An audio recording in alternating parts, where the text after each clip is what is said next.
coming out of turn number 4. Saturday night, racing under the lights. It's Bristol, baby.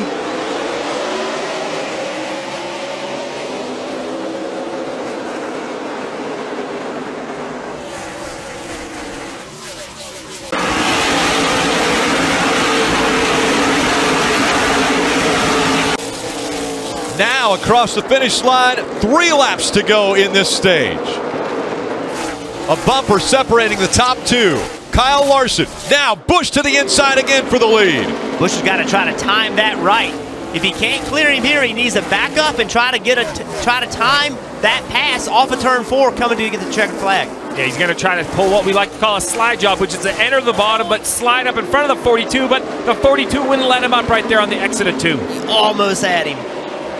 Coming up on 1 lap to go in this stage. One more time around. Oh, a little bump there. Larson moves up the racetrack. Kyle Busch takes the lead away. Contact was made. Down the backstretch they go for the final time in this stage. A lot of congestion they're fighting for. And Kyle Busch coming out of 4, he'll win stage 1. Eric Jones will finish second. Yeah. Kyle Larson got stuck in traffic, but you mentioned it, Jeff. Kyle Busch was polite the first time they tried to block the bottom, but the second time, he didn't have it. He knew he wasn't going to wreck the 42, but he put just enough pressure on him on corner entry to move him up the racetrack and take the position. Big accident between Austin Dillon and Jeffrey Earnhardt just moments ago here at Bristol Motor Speedway. A lot of damage to both the 3 and the 33.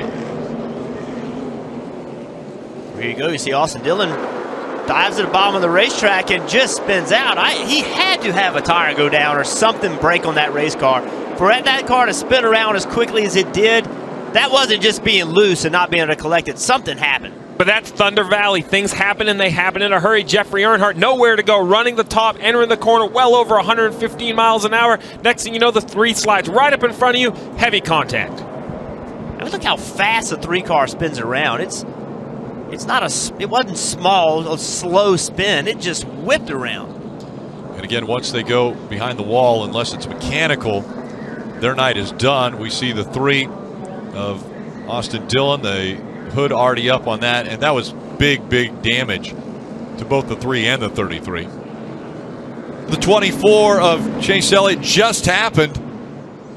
The 13 was sparking going down the backstretch. Looked like he perhaps had trouble. I don't know if that stacked traffic up, but the next time I looked up, the 24 was spinning. Remember, we talked about the playoff guys. The 24 of Chase Elliott looked good on points, but this is going to be very costly if he has heavy damage. The 13 does have some heavy damage. And the 24 was running in 6th place.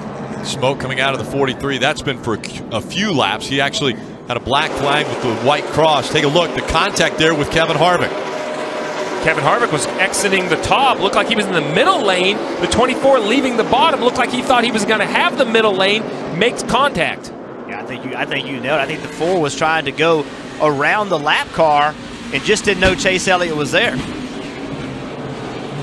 And now it's up to Alan Gustafson and this 24 car crew to try to get this car repaired. They must keep it on the racetrack. And look at the 18 threading the needle. Such a close move there, and Eric Jones is going to try to do the same thing, try to run through the middle. While the 77 of Eric Jones looks for his first win, the 18 of Kyle Busch, with 1 lap to go, looking for his 40th Cup Series win. Down the backstretch for the final time, Kyle Busch, get out the broom. You just swept at Bristol.